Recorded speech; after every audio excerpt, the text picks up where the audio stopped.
Last time we spoke about the idea of having Lechem Mishne, having 2 loaves of bread when we make Hamotzi on Shabbat. Continuing a little bit on some of the topics discussed about that. Next, there's the idea that the obligation of making Hamotzi on 2 loaves of bread doesn't only apply to one individual. It applies to everyone, both men and women. Therefore, it's very important, and I know Masharis are big on this, that you really make sure to wait for everyone to wash their hands and come back to the room.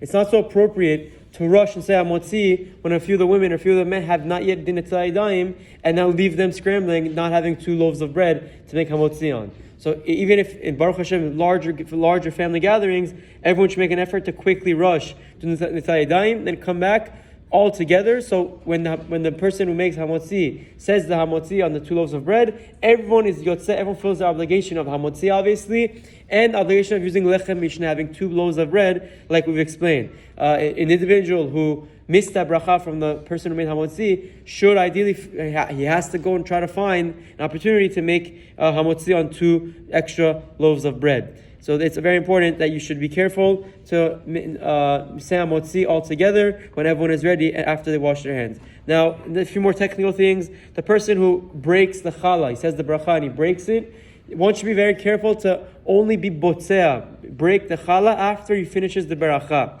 So very often people like to start breaking it in the middle of the bracha.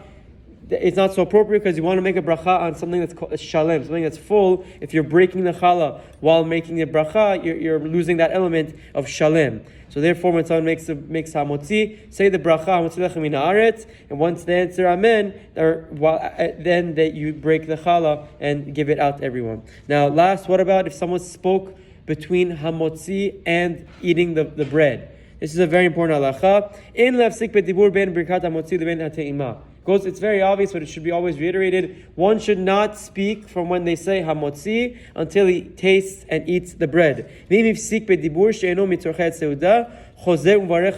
if someone accidentally speaks prior to eating, after hearing the beracha, if it had nothing to do with the meal, he asks what happened last night, or how was shul today, then he has to go back and make another beracha again, because the beracha that he said, it was hefsek, it was an interruption.